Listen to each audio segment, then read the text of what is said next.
Good evening. Welcome to this. Title of the Dharma talk this evening is, what is it? Our relationship problem? Yeah, our relationship problem. I had a whole lot of alternate titles, but they caused people to wrinkle their noses when I said them. So this one is a pretty appropriate one, our relationship problem. Everybody can relate to that in kind of a generic way.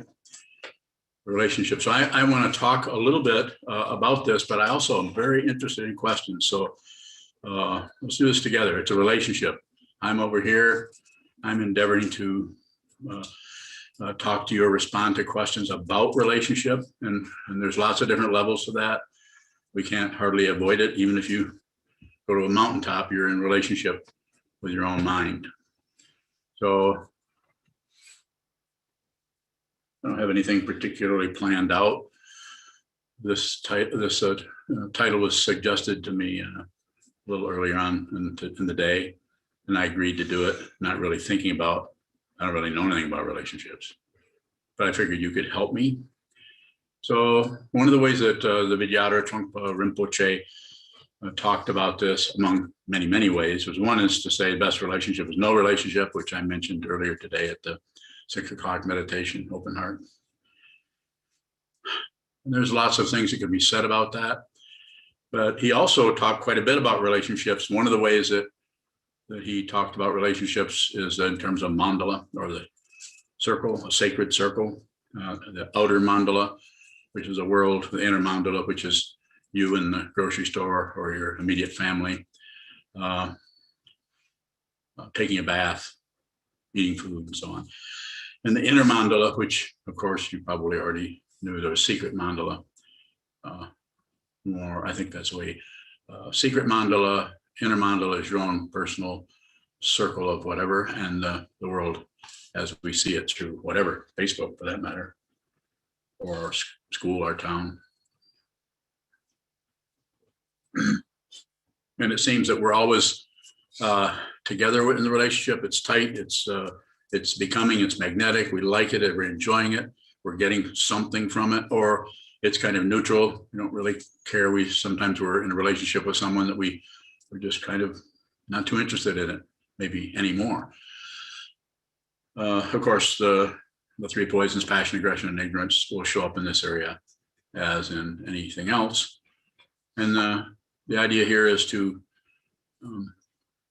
the way I see this is to work with the secret mandala, which is your own mind stream. This is why I emphasize so much, sit down, hold still, and watch that. Sit down, hold still, and observe the grasping, the rejecting, and the shutting down. Don't fiddle with it. Don't try to necessarily get yourself to stop doing this or start doing that. Maybe a little bit, but not much. Mainly it is about observing what's happening so that you can see more deeply that is what? Dependently arisen. This is where you, excuse me, this is where you're going to find out, if you're going to find out about the nature of pratitya samutpada, or dependent origination, by looking at that incredible illusion that we call otherness. So, and the tension that happens in, whether it's in a marriage or it's a mother-child, or a mother and 3 children, 2 of which are really easy to relate to or work with, and the other situation is very difficult or challenging or frustrating, however we have it. It's we all have our own various stories about how that works, and I'm sure you've noticed that even though you know what it is, you could describe it. It would be something fairly positive, something else fairly negative or neutral, and all the nuance, and not only that, all the cyclic movement of that, where things get better and then they get worse. That's the nature of a cycle, is to go this way and then go that way, go this way and go that way. It's either a circle or a sine wave or whatever you want to call it, phases of the moon. And we are entrained by, captivated by, contained by all of these cycles, either the cycles in the world, the cycles in our neighborhood or our household, our living room, our dining room, the carport, and in our own mind stream.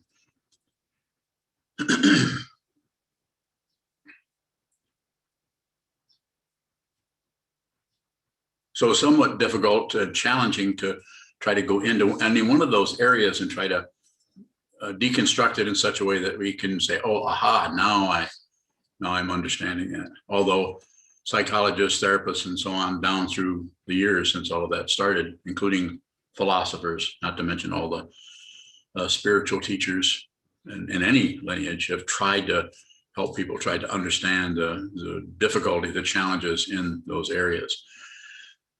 And if you try to work with it on the surface of it, trying to jiggle it around and get some kind of agreement to happen, difficult. Because sometimes the agreement is based on a misunderstanding rather than a deep awareness of what the fundamental situation is. As in Buddhism, as a spiritual path, we have the opportunity and we are encouraged to look very, very deeply into what this body-mind complex actually is, and not to shun or discredit the apparent person that's here with a particular name, a particular family or upbringing or education or thought patterns or confusion or habits. And we could go on and on and on about that. It's not about entering into that and trying to manipulate things to get things to work better, be better. Although people do that. Tony Robbins has made millions doing that, or at least millions, probably millions. I'm not against that, particularly. Some people, that is, as I've said before, some people, that's the only way they can work with it, is to work with it in that way. Just like some people, all they can really do is as far as a spiritual path, is a theistic spiritual path where there's a higher being that they supplicate.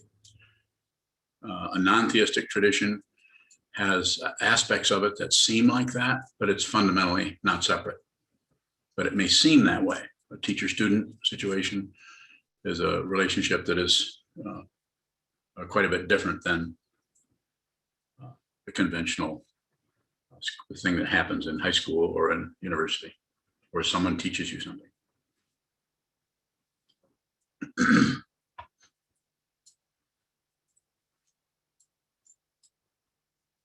So most of us have difficulty in the area of relationship, like, as I was saying, a mother and a son, or a father and a son or a daughter, some kind of conflict happening there. And the causes behind that particular event or situation or conflict or difficulty or cooperation or harmony, for that matter, are dependently arisen, and you won't be able to see them.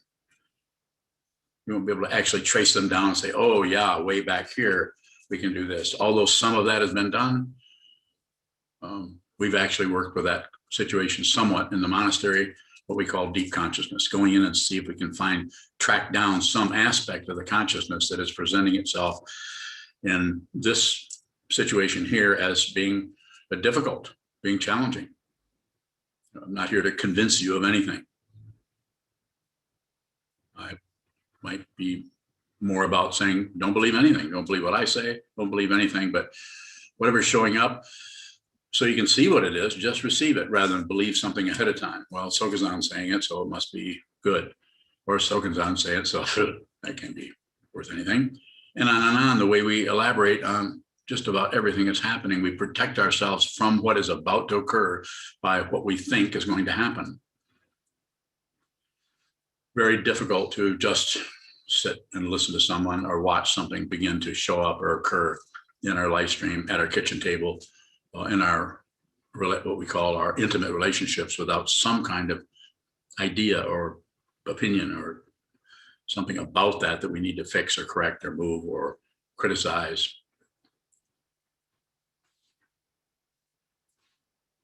So the fundamental issue there is, I would say it this way, and Trungpa Rinpoche would say it completely differently than what I'm saying. But I would say that the fundamental issue, as I understand it, as I see it, as I'm looking at it right now, is mistaken identity.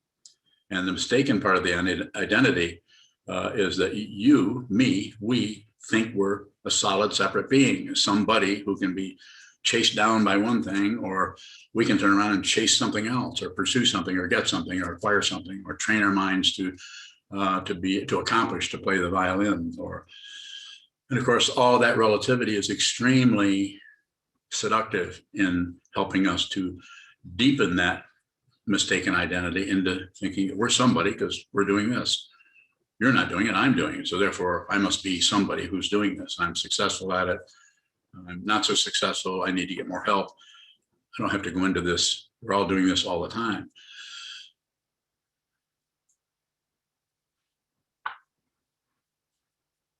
So this is why it seems to be so important to see if you can see that, whom that person or identity in relationship to an apparent other.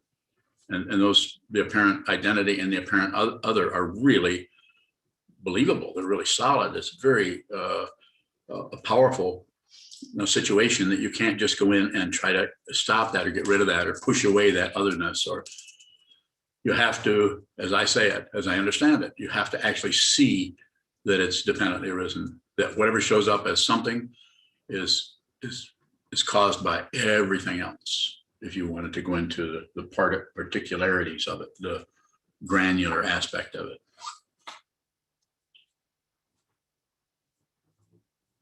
it.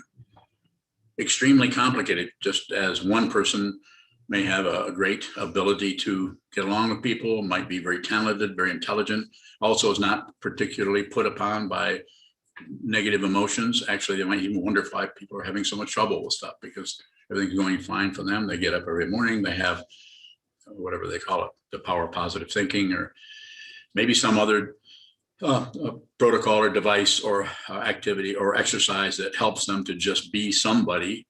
Sometimes in the Buddha Dharma, in the various realms, this is called the God realm.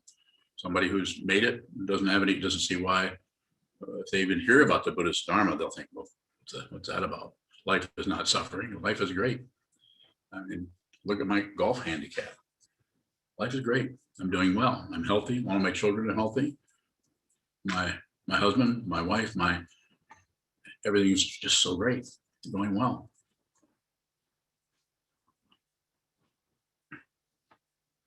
Other people are not born into that kind of a situation, but are born into a dynamic where there's an extreme poverty, extreme suffering, into a country, into a culture where that is being controlled by, you could say, a dictator or someone like that. It's been going on for centuries and centuries. Can't even count back that far. Some kind of control situation. Not that there haven't been societies that were relatively peaceful or maybe a few hundred years that went fairly well. I think the Europeans came over here and destroyed a whole bunch of those indigenous people that we basically stole the land from. I'm not here to go into the political parts of it. There's just tons of it there, and you can look into that. What I would like to do is respond to questions about individual relationship dynamics between you and someone else, especially you and a Sangha member, or you and another person who is studying the Dharma, especially if both of you are students of mine. That would be good to ask about that. And you might be able to ask questions I can't answer, but you won't ask a question I can't respond to in some way, even if it's only say, I don't know. I don't know what that is. So we can go any direction in this, but let's go to some questions first. No? Yes, no?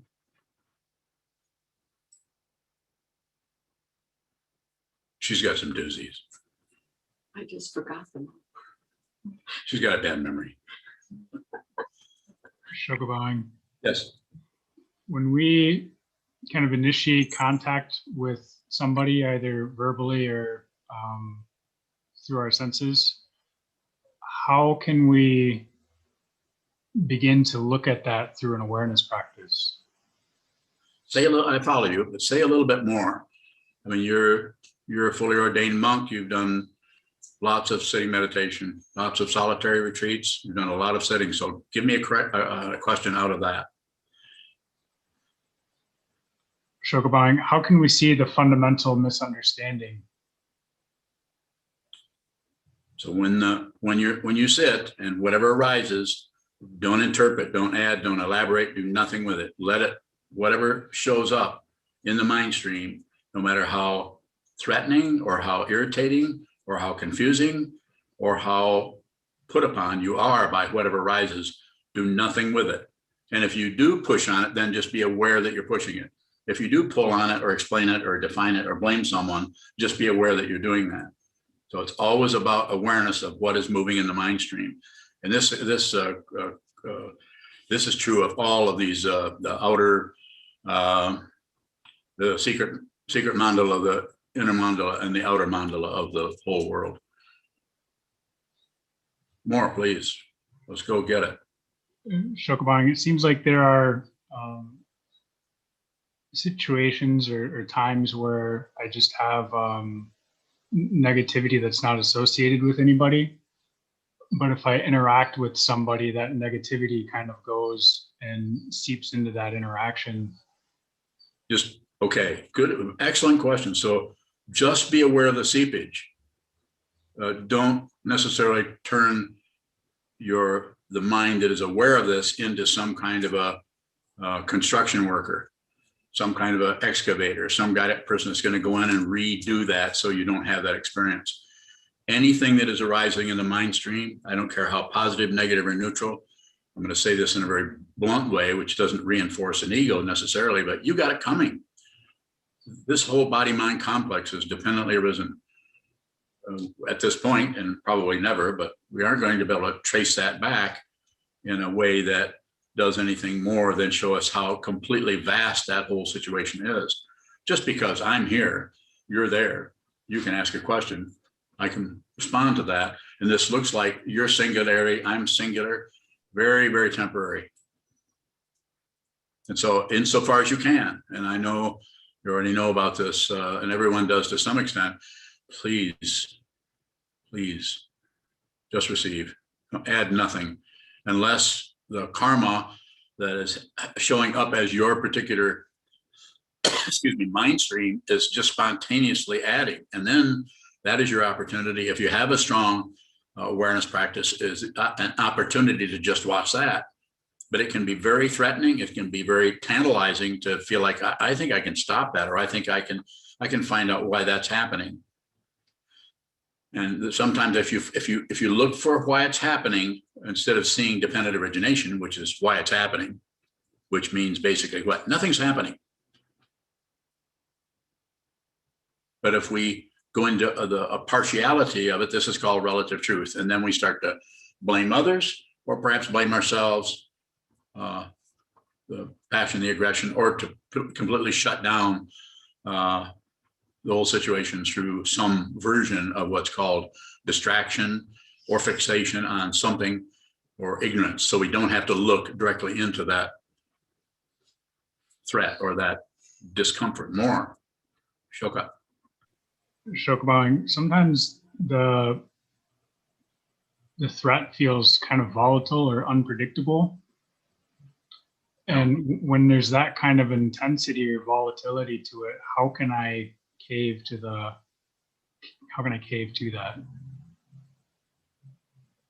Did you cave? Did you say cave? Yes.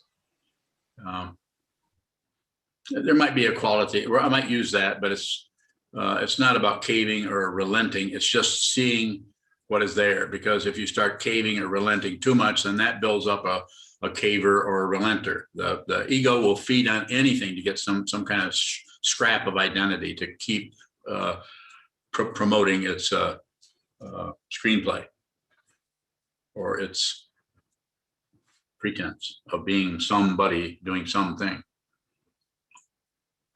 This is why the way I teach is this and encourage people to just be very radical about it. Just look at what moves. It's not going to be very fulfilling. It's more than likely to become quite boring. Downside of boredom is, who likes boredom? Nobody. But the upside of boredom is that's how it feels to give up your addiction, your fixation, your wish, your grasping at some kind of entertainment, some kind of feeling that And that entertainment can just be, I think I'm getting somewhere. I'm feeling pretty good today. I must be doing something right. The constant trap of relativity, of cause and effect, is there, but it's not just cause and effect. It's the complete mandala of that, the complete display of cause and effect that doesn't have any, there's no one in charge there. There's no authority particularly. More, Shoka? Not at the moment, thank you. Further questions? Shoto? Shadow bowing. Can the ego get a credential out of doing less? Yes, the ego can get a credential out of anything. So it's not so much about not getting a credential and not getting any more credentials, although that has something to do with it, but it's about seeing, about being aware that there's some kind of credential orientation. There's no, if you realize what this is, if you really realize it, one of the ways you'll know is you don't have any credentials. You don't know who you are. You know who you are relatively, but everybody kind of knows that. But you don't know who you are fundamentally. In other words, you don't think of yourself as somebody with an axe to grind, or somebody who has this kind of education, or somebody that's looking down on that person because we know we're doing better than they are. If you correct anyone, even if you're relatively right, you look at somebody doing something wrong, you know how that's worked within here. If you're teaching someone to do these forms, the basic teaching is don't correct anybody. Don't correct. And kind of hard not to do something that shows up that way, to actually talk to somebody about a form that they're doing where, well, we've talked about that before. You might want to ask, how did you learn the form? Rather than immediately correct them, interact with them around that a little bit, so that you're turn it on to, besides receiving that they're doing the form incorrectly, turn it around or reinvigorate that by having them completely or continue to come towards you with whatever that's about, so you can see it more clearly. More. Further questions? Sano bowing. Go ahead, Sano.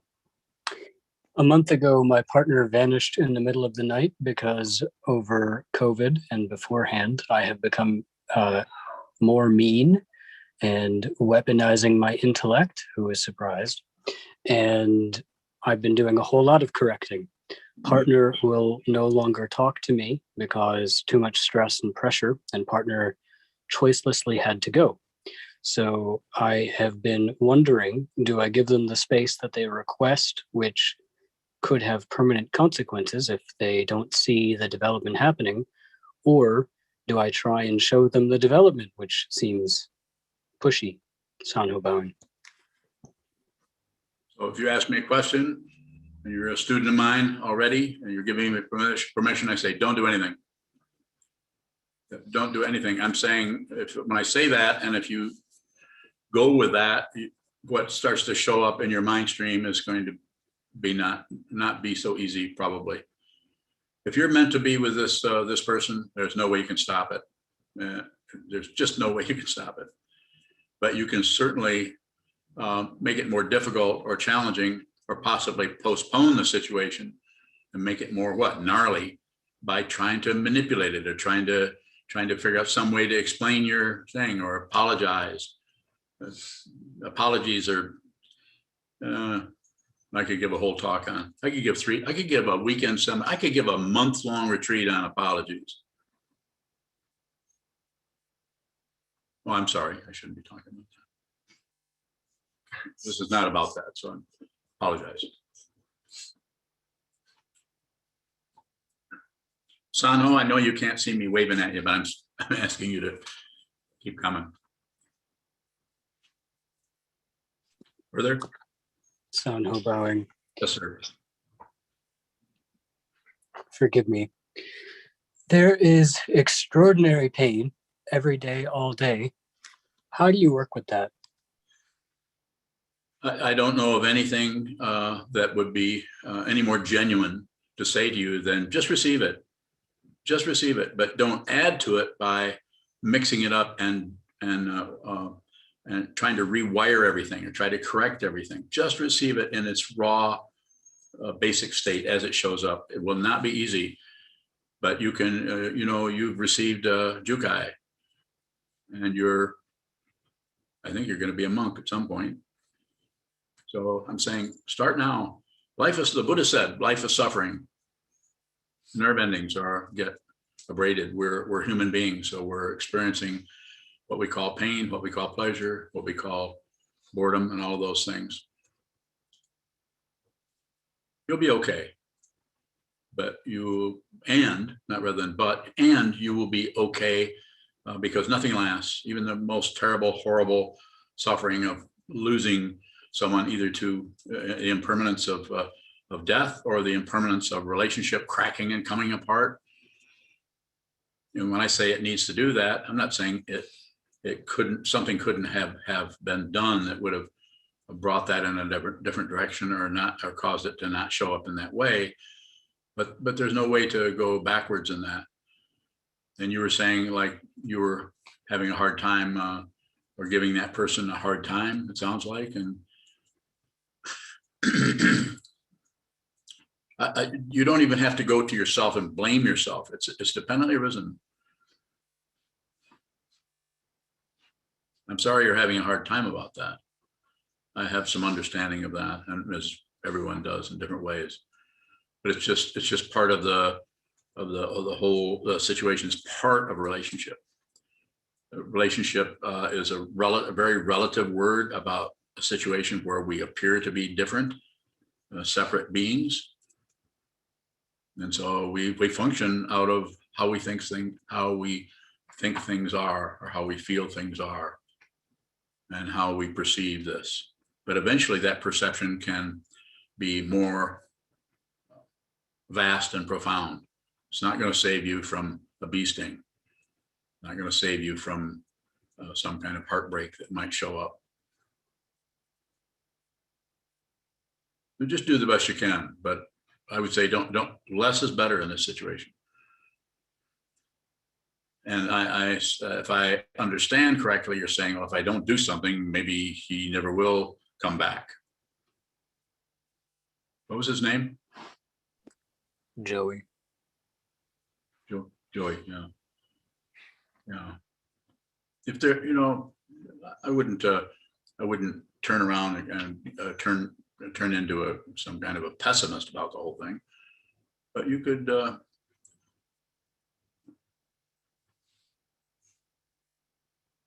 release your grip on the situation so it has some room to breathe. I don't mean to try to get romantic about it particular, but if it's there, it will come back.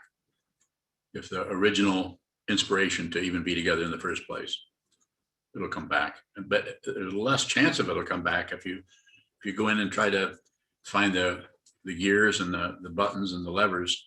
That may say, and I don't know this, but I'm going to offer that might be why he left. Because as I remember, and you should take this on the chin, young man, you're you're quite a controlling person.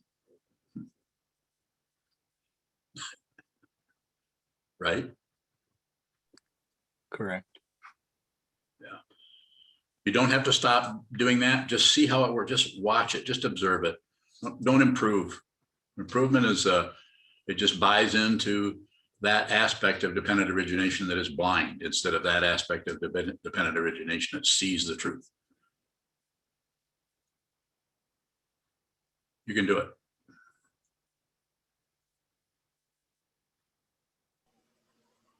Shokubang, Yes, sir. when talking about intimate or romantic relationships, Yes. if we see that they are dependently arisen, does that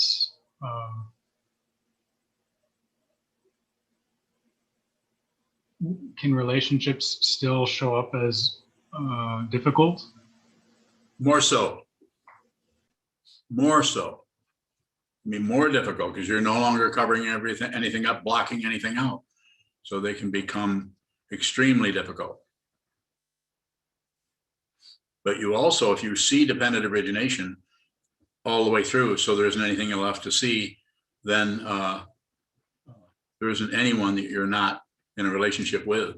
And to put it more bluntly, there isn't anyone that you don't love. But it's not an emotional kind of attachment love. It's more like appreciating everything for what it is. No longer interfering with anyone, including your own mind stream.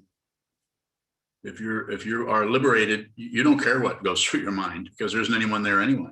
There never was a solid being there. Practice, find out who you are. So there's no doubt, don't get your identity from me just because I gave you the name Shoki Doki.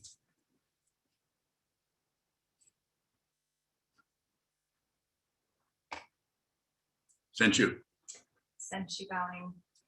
When we look to our relationships, whether it's with another person or a system or a thing, when we look to our relationships for a sense of identity or security, is there anything to do with that? Sounds like you're doing it. Just notice that when you're doing it, notice that there's some kind of intention, maybe some kind of motivation around that. It might not be an exact why you're doing it, but some kind of intention to operate in a relationship dynamic with you, your husband, or your Sangha, your Dharma teacher, your clients, being a therapist, working with your clients. Just notice the intention. No correction. Don't correct it. Don't move it about. Don't fluff it up. Don't tamp it down. Do nothing.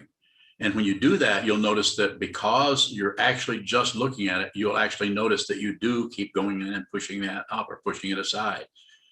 But if you don't go in and try to deliberately do anything, but your intention is to just observe that, just to see that, then you'll see if there are some aspects of it where you have an agenda about it, which you may not see otherwise, because you may be concluding that what an open mind you have. Go ahead. If you think you have an open mind, you don't. Go ahead.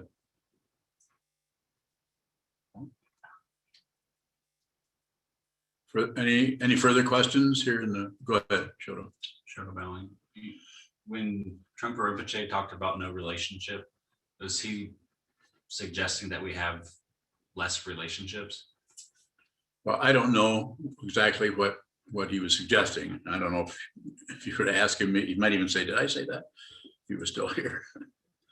The way it showed up for me, and it was a very important teaching to me when I first heard that many years ago, was to point out the best relationships, no relationship.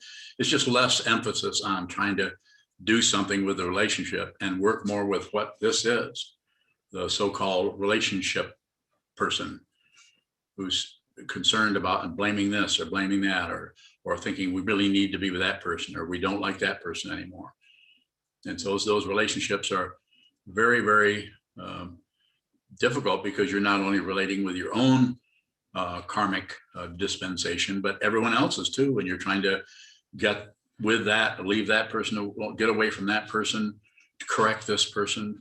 If it's anybody from your mom or your dad or your brother, sister, or friends, girlfriend, boyfriend, wife, husband, and all of that, he's just, my understanding is that, less is better. So best relationship is no relationship. It'd be pretty hard to function in that way without some quality of relationship happening. Some kind of otherness is going on until there isn't anything else. Then there's both a relationship and no relationship. It's called not two, or non-duality. Yes. Shoto bowing. So Yes. If there's still that appearance of other, is it not worthwhile to try to relate as no relationship? Well, when you get too fancy. I follow what you're saying, but just see it as it is.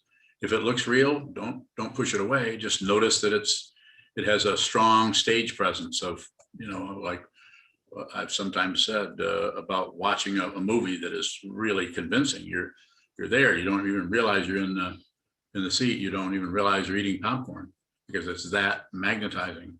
our life is like that. More?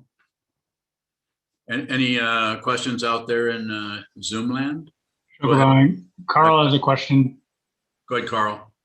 Can we be fully committed to this path and also to a relationship with someone who isn't particularly interested in the path? Of course you can.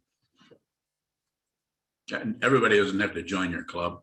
It's not a club. I mean, it's something that you're doing and in order to clarify your life and see whatever time you have in this particular form, this human form, to fundamentally see what is fundamentally true and see how can you fundamentally be of help to others without interfering with what they need to see or do. They may not even realize you're helpful to them. You may not realize that you're being helpful or you are fulfilling the bodhisattva vow to be with all things, save all beings, put others before yourself. More, Shoka? Shokabang, he hasn't written anything, but I have a question. Go ahead. When two people are observing vows in an intimate relationship, Yes. what is their responsibility to each other, or how can they fundamentally help each other? So you have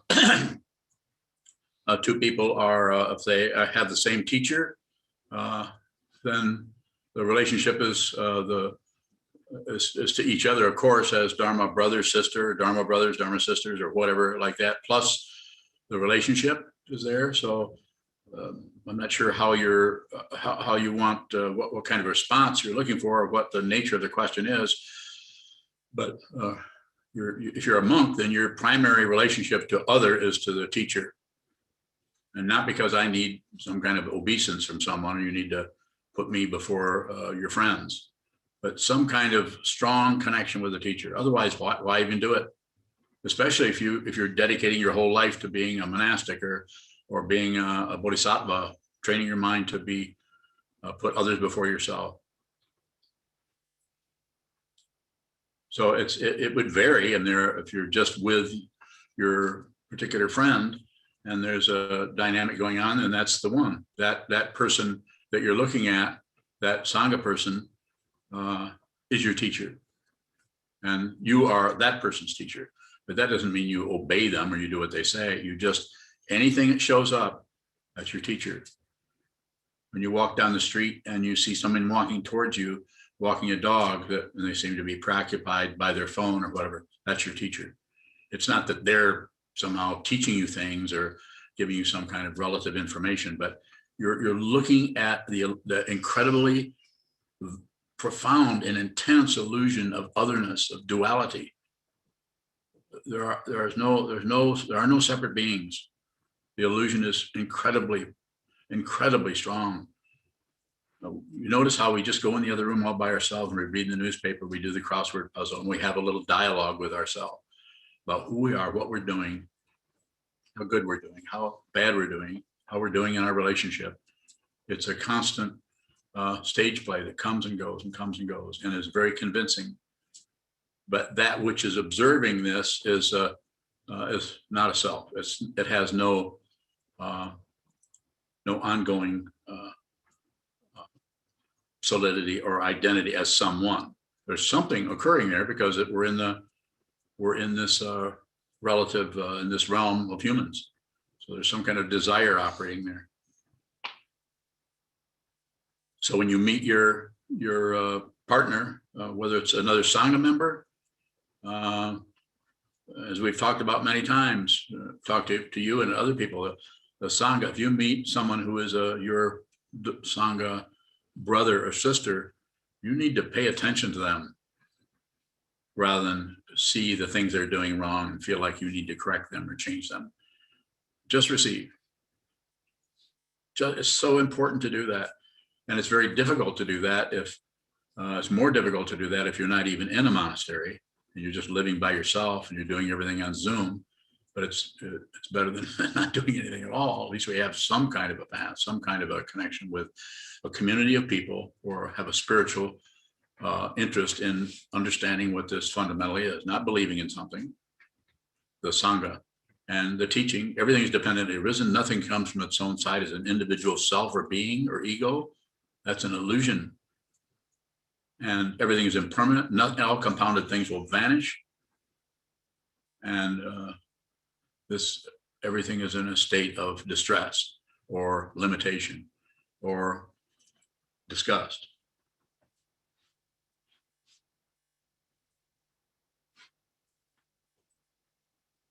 A few questions from YouTube. Go ahead. The first from Ahmed Kali. The idea of dependent origination denies the world of objects, yet it makes the world of relationships between objects real. How come? Shouldn't dependent origination be dependently arisen? My friend, with all due respect, you do not understand dependent origination. You understand the concepts. Don't fight with the concepts. Don't fight. If I respond to you, then I'm just another scholar like you are. I'm not interested in scholarship from the point of view of going back into that and try to sort things out for you. You have a good conceptual understanding. You couldn't understand that question. You couldn't even ask it. But find out who you are. Don't settle for some kind of understanding of dependent origination where you've just made a fool of a monk. Not saying you're trying to do that, but I'm saying set the book aside, sit down, face the wall, find out through your own mind stream what this is. The books are very helpful. They help with that very idea of dependent origination. And your question is a good question, but we need to go beyond the concepts into what the concepts are pointing at, which is not a relative dynamic. It is ultimate. It is absolute. And these are relative words that are pointing at something that you can't even see, you can't find, has no time, has no space. There's no center, there's no fringe, there's nothing. And even the nothingness is a misunderstanding. That's why this doesn't stop at emptiness like some teachings propose. Am I right? I don't know.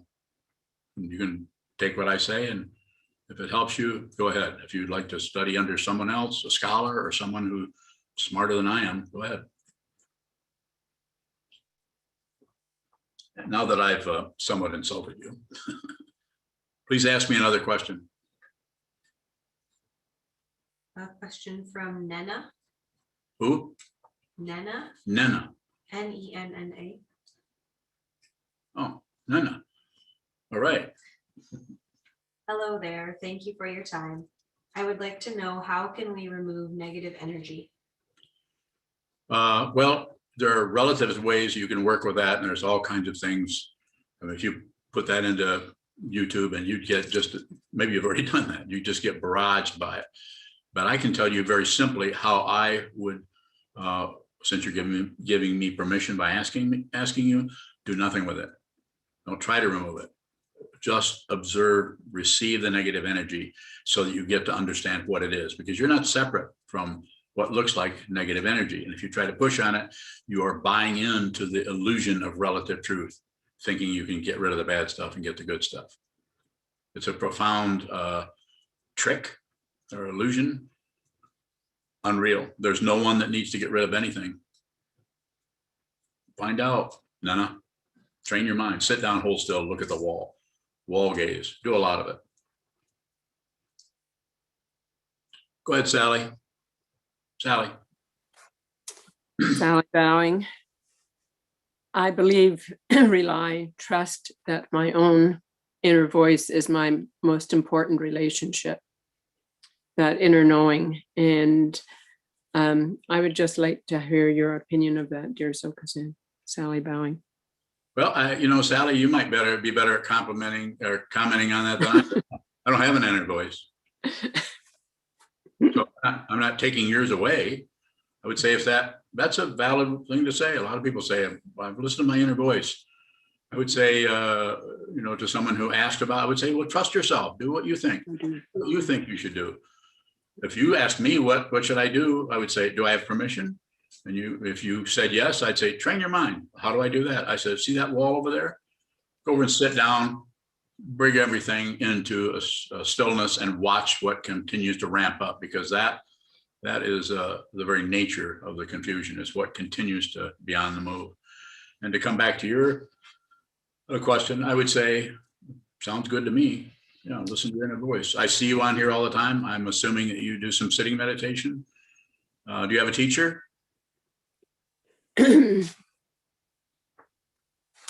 No one in particular, though I very much appreciate your lessons, and I participate in Open Heart Project and work with other people as well. It sounds good to me. Is Susan Piver your teacher? Pardon? Is Susan Piver your teacher? No. Jennifer Miller. Okay, well, you have a teacher. Listen to her. Okay. Thank you. You're welcome. Further questions? Sokuzan bowing. Sokuzan. Does minding your own business apply to your intimate partner who's also a Sangha member? Bowing. Well, I think it's situational, and so we would just need to see what that is in the given situation.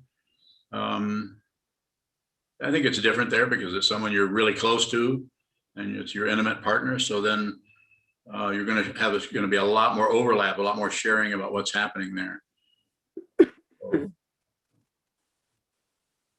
There's so many variables there. If it's somebody you're living with, then it's pretty hard to just mind your own business.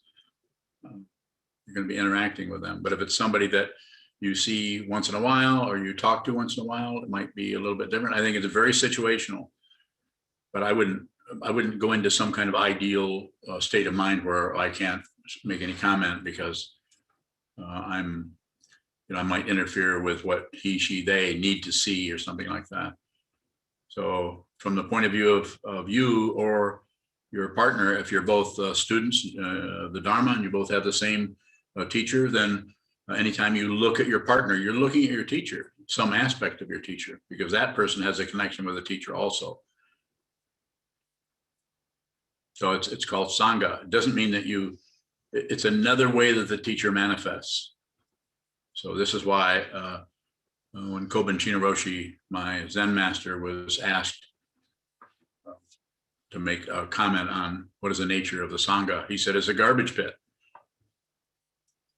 He didn't mean that people were evil or people were rotting vegetables or something. It's just saying that the Sangha is a community that is trying to work with their mind in a structure, in a container, in our situation called a monastery, a meditation hall, or a community where people are trying to understand the nature of their mind, and understand the nature of reality, which is coming from beginningless time, all the karma that ramps up and shows up as 15 or 20 or 600 or 1,000 human beings, all with some kind of connection with a particular teacher. So that gives them a feeling of being a Sangha family. He said garbage pit. So with the idea of acknowledging the extreme difficulty of that, but do it anyway. These are people that you probably wouldn't make friends with if it wasn't for the Sangha, because they don't, kiss your butt and they don't agree with you and they give you a hard time. But yet, what a great thing. You've got people who have the same teacher you do. And they're listening to, they're magnetized, or they have on the same frequency as that particular teacher. And yet they're different. They don't necessarily, as I said, if you met them in the neighborhood or in your some other venue, wouldn't necessarily be friends with them. But in this situation, you kind of have to be at least associates of them, because they're, especially in our situation, I have it set up here so you just about have to meet the Sangha. If you live in the monastery, you're going to meet people that you don't particularly get along with every day. And so what do I say about that? Do it anyway. Not only is there nothing to lose, there's nothing to gain. We're talking about ego. We're talking about a spiritual path, not a gaining idea where you can have somebody around you that's always that every time you're around them, instead of that you would always feel good because they're such a supportive, wonderful person. Get that from your conventional cultural friends. who love you no matter how crazy they see that you are. Sangha is different. Any of you who have been in the Sangha for a while know that. Going the other way, some of the greatest friends you could ever have, you would meet in the Sangha, if you have the same teacher that they do. But the spiritual friend, or the tantric master, or the Hinayana mentor, however you want to look at it, is a different kind of friendship than just someone who agrees with you and doesn't give you a hard time.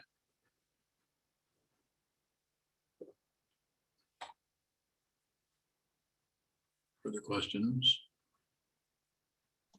Jason Bowing. Yes, Jason, go ahead. So if there's someone in the Sangha that you think seems interesting, is it okay to be like, hey, you seem like an interesting person, I'd like to talk to you more as friends? I think it's probably okay. Yeah. I Okay. mean, if yeah, I mean, you just be respectful. This is a Zoom situation. It's quite a bit different than it was, say, a few years ago when you wouldn't even meet anybody unless you were in the same room with them. This is much different. So I think Sure. I think it's fine, but be aware that somebody may not, you may talk to somebody and they may not have all that much interest in you, or you might meet the light of your life or something. You never know, but I don't see anything wrong with reaching out to people. If you wanted to do that, we've had that happen in different ways, I think, haven't we? Or not? I mean, Don, who's just came here, what, 6 months ago? Huh? 4 months. 4 months ago.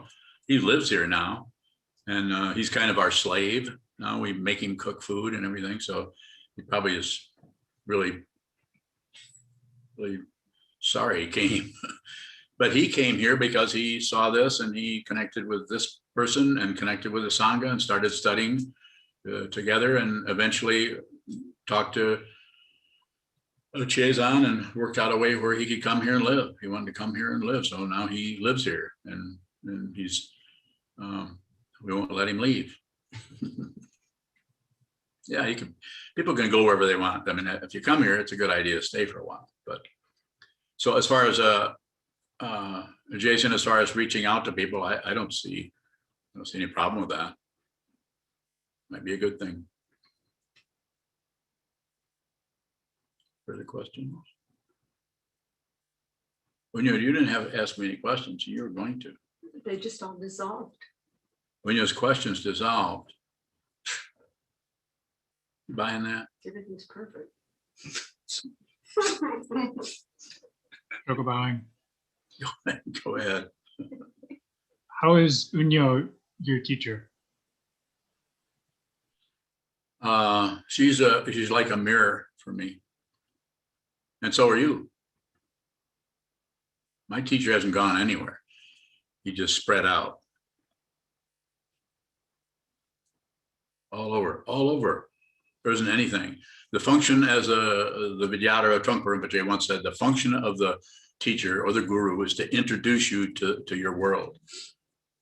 And you don't realize that when you get introduced to your world, that you don't see anything but the teacher, which means that you're a student from then on. You're always a student. No one gets to be a teacher. This is the teacher. You're the teacher. This is the teacher. Everything is teaching you. And what is it saying? Simply put, everything you see is dependently risen. Nothing is separate from anything else. Nothing is threatened. That's imaginary. As we imagine that, and we scare each other with Stephen King movies. Don't you? Bowing. It's a lot easier to just receive from the teacher than from Sangha. How do I just receive, especially from Shodo, in the midst of constantly trying to control him? Control him? Just it's a good question. It's a very valid question.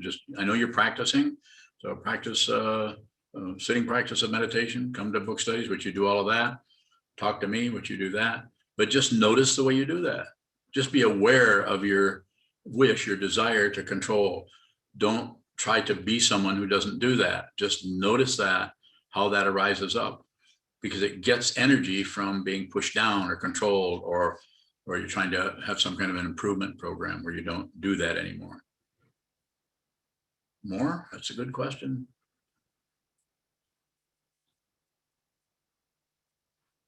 Does he let you get away with that? Have to ask him. Huh? You'll have to ask him. What do you think about what she's thinking about what you're thinking?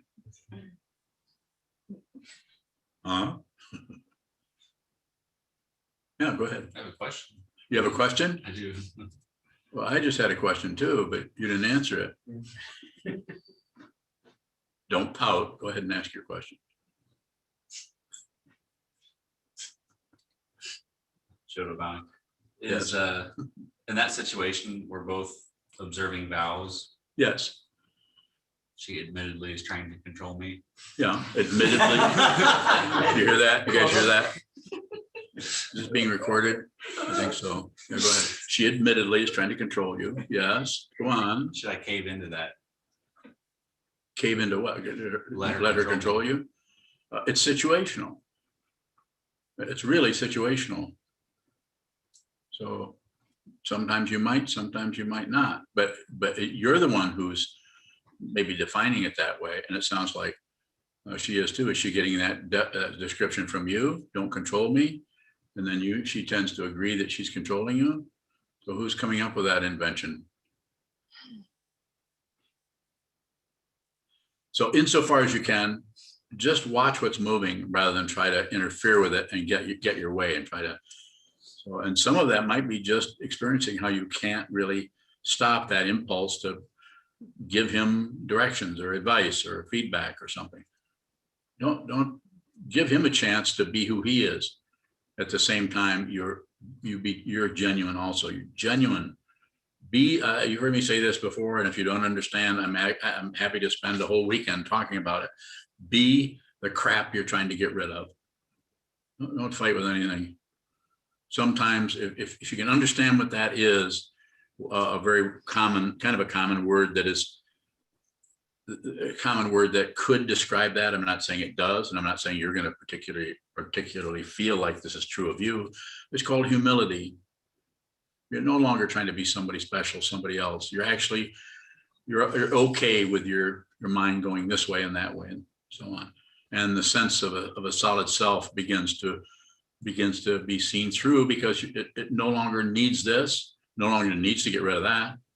It no longer needs more of this, less of this. It no longer has a particular agenda. It's sometimes called desirelessness. But it doesn't mean desire is gone. It means the identity that had desires is not gone, but it's more transparent. You see that we don't really need anything else. And then appreciation, not only wisdom begins to arise, but appreciation for everything. In other words, we were able to receive this incredible world that we've been downloaded or dropped into. Yeah.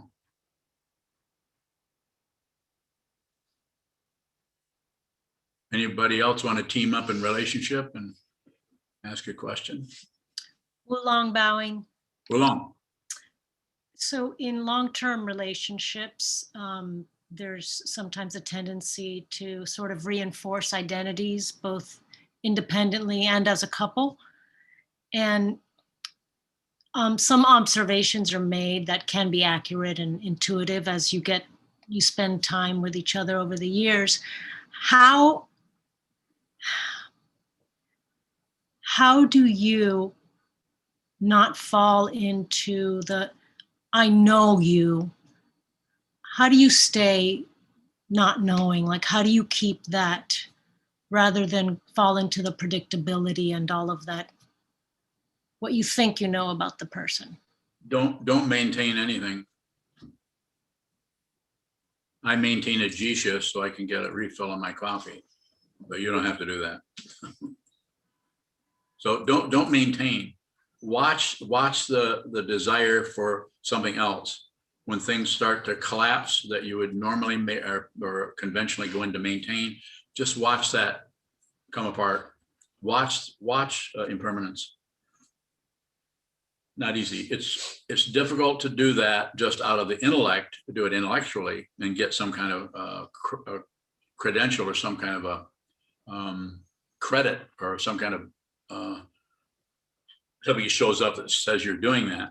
It's much more difficult to just watch everything show up and fade, show up and fade. And this is what the sitting practice of meditation, shikantaza, is about. It's like even the Tibetan word for us in Tibetan, a Tibetan word for meditation seat is a gomden, which as I recall, my son was here, he could probably correct me, means a get used to it chair. I mean, it's sit down, hold still, boom, get used to it. So receive, receive, receive. Well, long bowing. Yes. What is that feeling of predictability?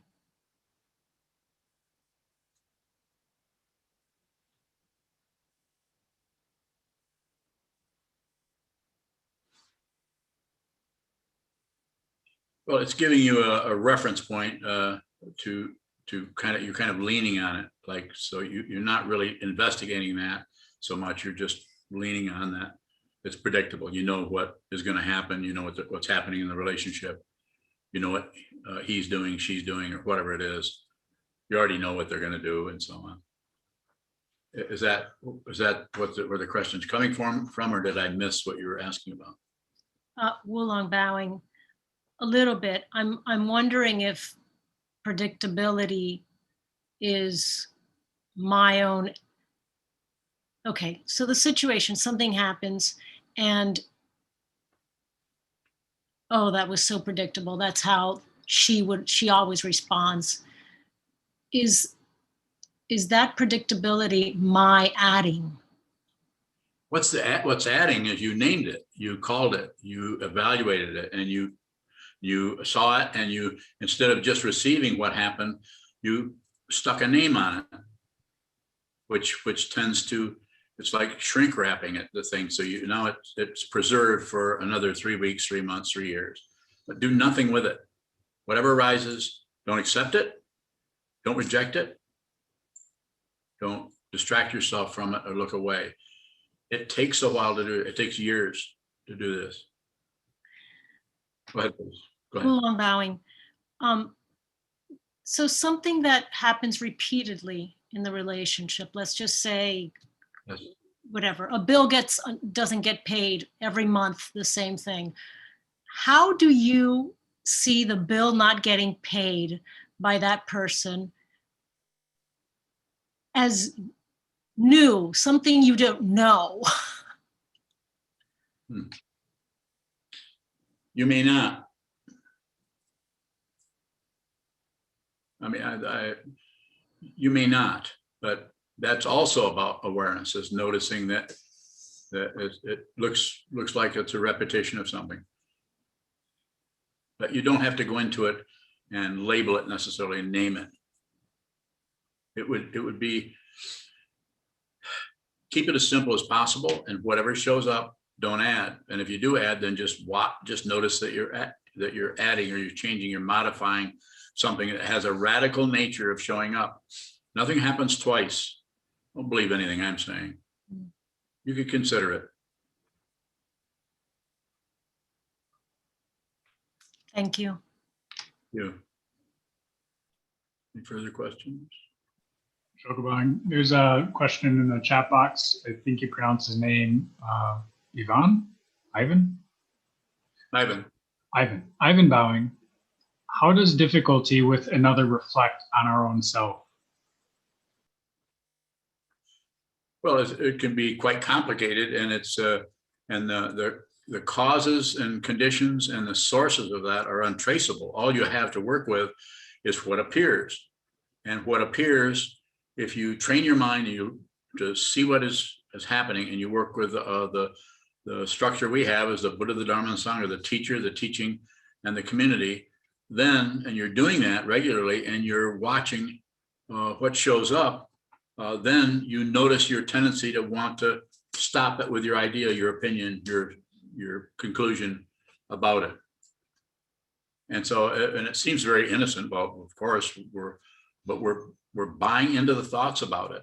We're not actually meeting what is showing up. We're quickly laminating it with some kind of protective coating, so that we're still meeting our own mind. We're just meeting a projection of our own mind.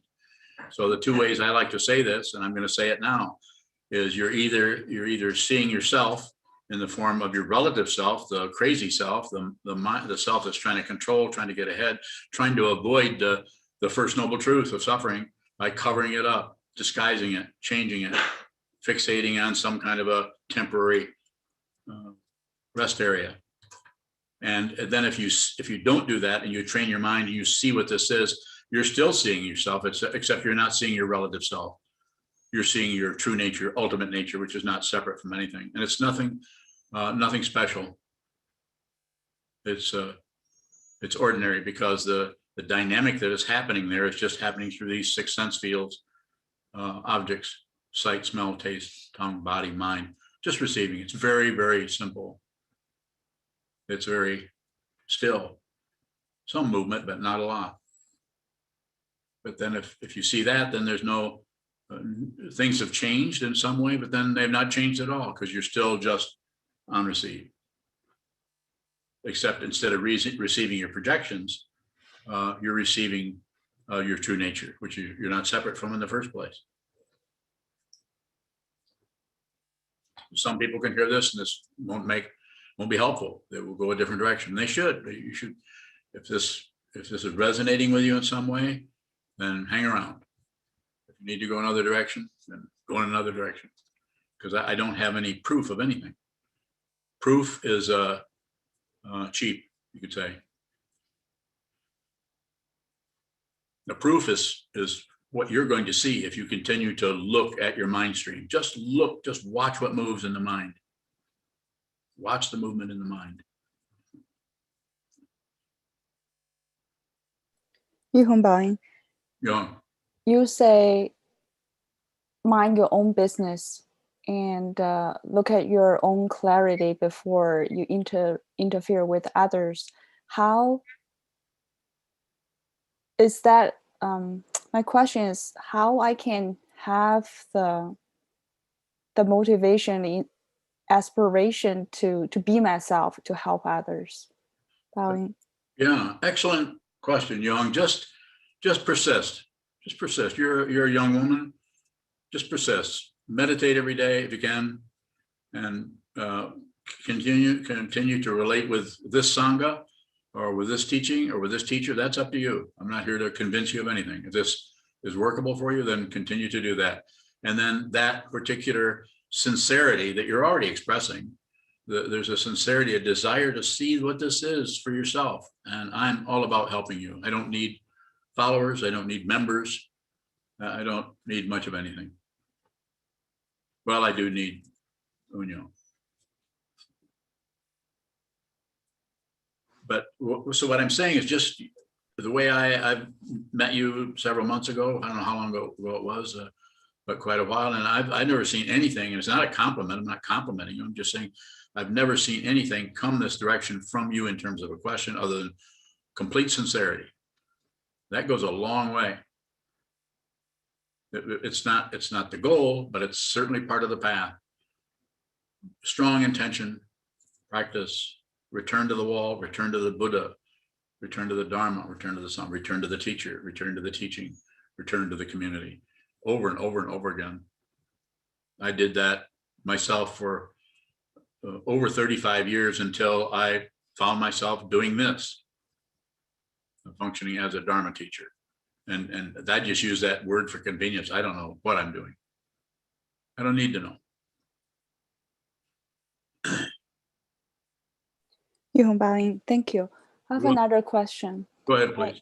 I asked earlier, what's the purpose of practice? And you said that life is suffering, and also you mentioned that to help others as one of the things in the vow. Yes. My question is, does this carry on beyond this life? There isn't anything but this life. Whether you're alive or whether you're not alive, whether you're in a body, out of a body, nothing changes. Change changes, but that's the only thing that changes. Who you are doesn't change. That's an illusion. And I say, well, can I prove that, or how do I show? I don't know. I teach out of what I see, not out of what I know. I don't know a damn thing. When I say I don't mean to be disrespectful. I'm saying, of course, I know the Four Noble Truths, the Eightfold Path, the 12 links, and all of the structure, the provisional teachings. I studied them for decades and was confused a lot. And I just kept, because of my dedication, basically to my teacher. Hard to dedicate yourself to the Sangha because they're not so easy. But even the teacher isn't particularly easy. But we need to have someone be straight with us and be genuine with us, who wants nothing from us, who doesn't need anything, doesn't need your money, doesn't need your support, doesn't need your belief, doesn't need your dedication, that needs nothing. You need it. I needed to do that with Trungpa Rinpoche and with Kobun Roshi, one right after another. Whether this makes any sense to you, that would be up to you, but you're sincere. If this is not your teacher, then maybe somebody else will be. Somebody else will be your Sangha, somebody else will be, but you have enough sincerity that you'll find your true path. Yuhong Baoying. The reason I don't understand is you mentioned that here we are again, we met before, and I don't want to sound like woo, but what I mean is the purpose to practice for me is beyond my suffering, like physical on this lifetime. So is that one of the reasons I don't know how to describe, like, if I don't practice now, it's gonna go again, just the circular. So I think that's why I asked the question. Well, there's no guarantee. I mean, I'm right now I'm talking to the Buddha. So I'm just trying to respond to your question the best I can, but I don't see anything but the Buddha. It's not some kind of fancy feeling I have where everybody looks like they're gold plated. It's just that I see it. And I'm not separate from you. You're not separate from me. We're not separated. Yes, all over the place. And we've been separated for eons. But here we are again, trying to understand this in this particular thing, which is very unusual. In other words, trying to find what is fundamentally important and true. And we stumbled into the teachings of the Buddha, and I, that, as far as I'm concerned, that's a true spiritual path. It doesn't lead to believing in a deity particularly, or some creator.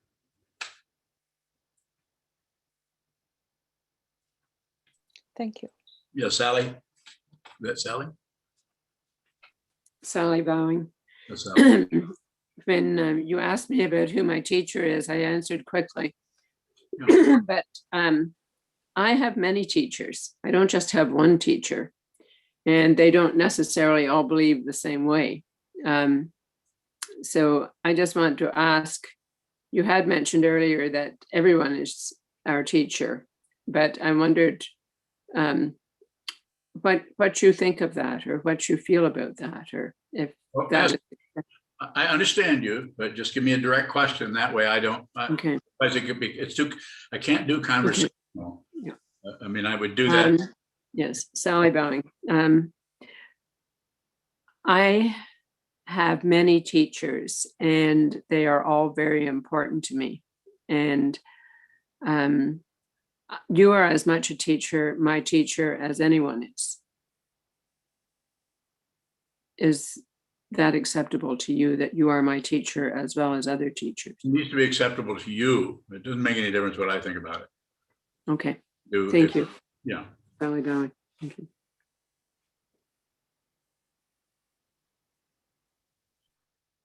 Any other No questions? Don Bowing. Don? In all of my previous intimate relationships, there's been a lot of control and possession have Yeah. come up that seems to have been directed towards me. Yeah. If I am to look at that as a mirror, what is it that I'm trying to control and possess in my own mind stream? Yeah. We just want control. It gives us a temporary sense of safety. So, no, and it's not like you get away from that. You know, that may, depending on the karma that brought you into this life stream in the first place, that may recede, it may show up, may get stronger, may get weaker. It's a relative situation. It's dependent, on everything else.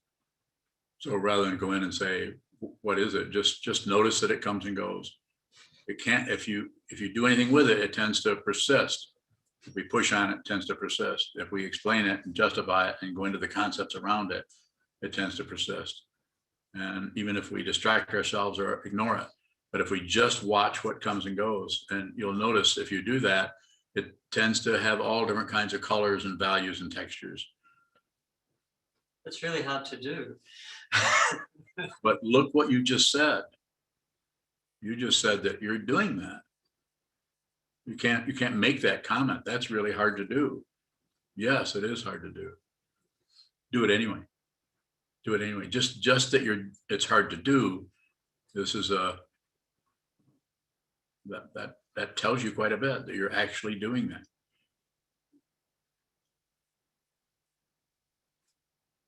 Further question anywhere before yes. Question from Casper. Casper. How can we find stillness and silence during our normal everyday lives as opposed to just during sitting and shortly thereafter? So not knowing you, there might be variables there that we could talk about, but I would say just look at the racket, look at the noise, look at the movement. And the best place to train yourself to do that is on the cushion. Sit down, hold still, sit in a symmetrical posture, all the senses on receive, and receive all the stuff that's coming and going. Receive it. Do a lot of it. So then when you get off the cushion, just to talk about it relatively, your awareness is very, very sharp, and you're able to receive things without particularly being magnetized into judging or evaluating or interpreting or naming. All that you can be more directly perceive what is moving by practicing. Sit down and watch what moves in the mind stream. So there's not going to be, because this is a spiritual path, not a mundane path, there's not going to be some kind of a protocol to help you.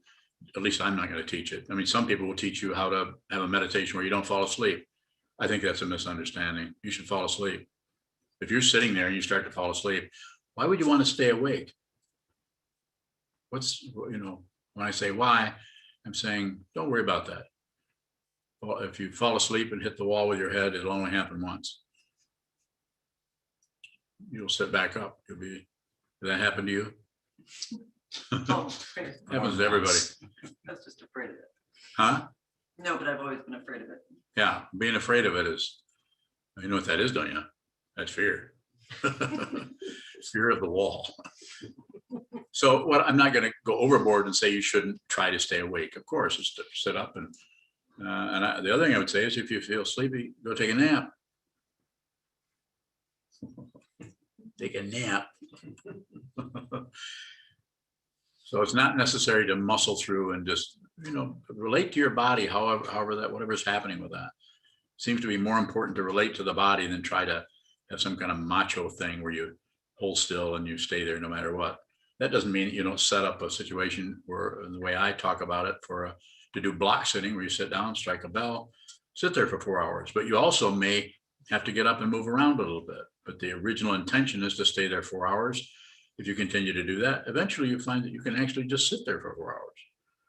You're not so magnetized by having a break, because you realize that it's not a chain, it's not a prison.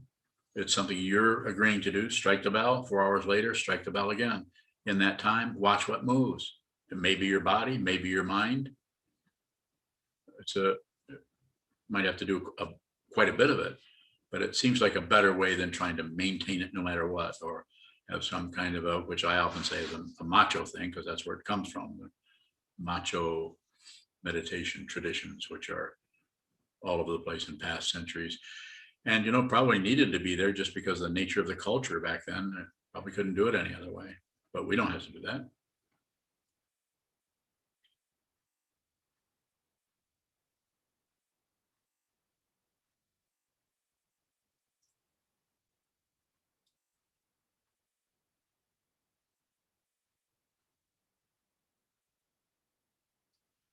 Question. The reason I keep asking her is she told me she was going to ask me several questions, but you liar. No, she's honest. She did forget what they were. Any final questions, or I can just keep saying any final questions all night long. Kevin bowing. Oh, I don't know if I want you to ask a question, Kevin. Okay, I'm going to take a nap. No. Go ahead, Kevin. You can ask your question. I've often heard you say that if you experience doubt about somebody, that's not your teacher. But as somebody who experiences doubt all the time, and I consider you my teacher, how do I work with doubt in relationship? Bowing. Well, I doubt that. I just say, doubt for you, doubt for Wulong, or doubt for Sally or anyone else is going to show up differently. So I would say what I'm trying to do by saying, if you have doubts about a person, they're not your teacher. I'm not saying that maybe they are, maybe I'm not. I'm just giving you some kind of understanding or recommendation on how it looks to me. So, you may need to work with it as it is, rather than some kind of ideal situation where I found my teacher. You and I have known each other for, I don't know, 10 years, 12 years, something like that. So, and everyone is different. Some people, I meet them right away and they just want to be a student of mine, and that's what happens, and I meet them where they're at. But in our situation, this has taken a long time for you to slowly see over time that perhaps, in spite of all the doubts, maybe I am your teacher. But you don't have to get rid of the doubts. You just have to see what they are. And look at what's occurred. You've had doubts for many years. They didn't go away necessarily, but you didn't actually, the way they showed up for you weren't enough to take you in a different direction. Particularly, I'm not saying you haven't had other meditation teachers, and you even teach meditation. So everyone is so incredibly different from other people. So there's no right or wrong way to do any of this. In ancient times, it was more cut and dried. You had to do this, you had to do that. We don't have to do that. We can meet everything as it is. Further question, Kevin?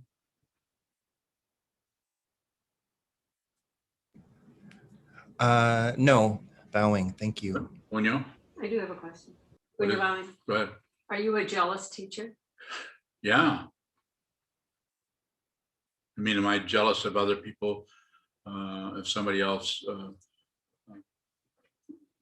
a student of mine going and studying under somebody else? Yeah, somewhat. Is that difficult for you? Nah, I just notice it. But also, what overrides the jealousy that shows up is about really being concerned about what that person needs to do. And even though it doesn't show up as a jealousy like, oh, gee, I wish they'd be a student of mine. It's just might have been working with somebody for 3 months, 6 months, or a year, and they just go in another direction. If they come and tell me, then we can say goodbye. Then it doesn't show up. But if they just go somewhere else, then I keep thinking about them. I just told someone that today who asked me to function as their teacher. And I said, if you decide to go another direction, come and tell me about it. Let's talk about it. And I'm not going to stop you. I'm not going to try to talk you about it, but go do whatever you want to do. But it's good to have some communication about it.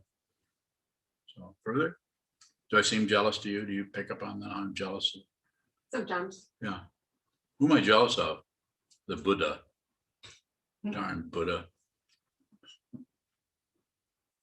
Any comment on that? No, I just flashed on a scenario from several years ago when someone came here to do train with you for prison work, and Oh, their teacher finally said, "Nuh-uh." oh, yeah. No, I think that was well done. That person, I respected that teacher, and that teacher, I think, respected me. As soon as he said to her, "You can't study with me and with that other person," I tend to agree with that. You need one teacher at a time. But I also, like Sally, I'm not going to disagree with Sally. Sally's doing what she needs to do. She didn't, I'll help her where she's at.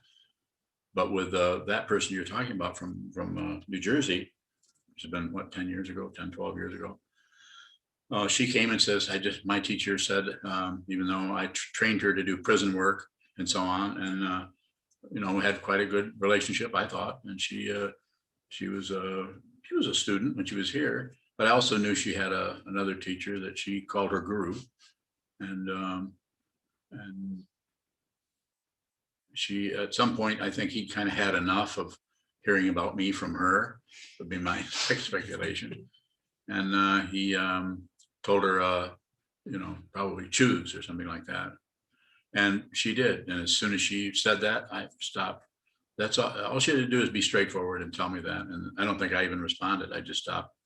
No more email, no more anything, as I recall. Did I reach out to her at all? No, didn't think so. And I felt kind of sad about it because I really liked her a lot. She was very helpful. She came and when I say helpful, she came and actually fundraised and got, I don't know, 35 or 40 zafus to take into prisons and Michigan State prisons to donate. She was quite a strong Sangha member from the point of view of, supportive and cooperative and so on. But she did exactly what she needed to do. If she had come this direction and said she left her teacher to be with me, I would be suspect of that. I would say you need to go back and talk to him about it, get permission from him to come this way. So, and those of you who have come this way from a teacher, you'll probably see that I want you to talk to that person and make sure that that's where you have some kind of completion with that teacher. Yes, Sally. Sally Bowing. This is a practical question. I live in Canada and there's no way I can get health insurance to go to the United States. Yeah. Do you have similar monasteries here? I know Pema has one and I adore Pema, but I don't think she does the Zen practice. No, she doesn't. She's a student of Trungpa Rinpoche, and she's very famous and is all over the place. And I think she's a good teacher. But are there other monasteries in Canada that are similar to yours? Because, I obviously can't come to the US. There might be other monasteries, other Zen monasteries that I haven't done any research. But I imagine they're all over the place. But there's no monastery like this one that I know of. Most monasteries are much more strict. You can't talk in the Zendo, and you have to do functional speech and lots of other really intense Zen kind of macho kind of forms. Not wrong. It's fine to do that, but they're more traditional. This is not particularly a traditional monastery, but it is a monastery. Mm-hmm. Sally Bowing, thank you. You're welcome. Thank you for the question. Are we ready to fade off into the wild blue yonder? Okay, then we'll dedicate the merit. Thank you so much.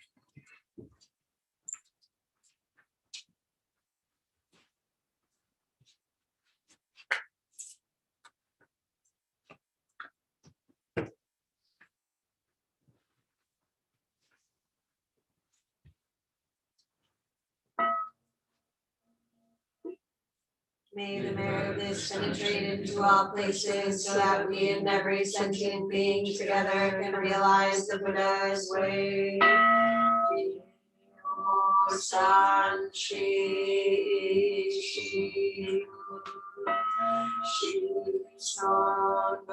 The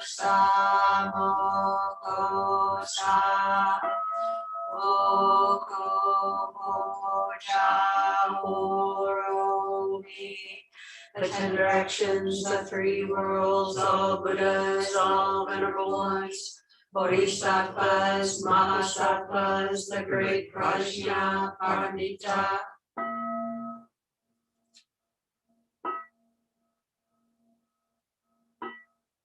The Buddhas and Bodhisattvas of the 10 directions and the 3 times, please hear us. Please come down out of the light and protect Sokukoji Buddhist Temple Monastery, our Sangha, families, friends, and visitors. Heal everyone who is unhappy, sick, or suffering, and fill them with light.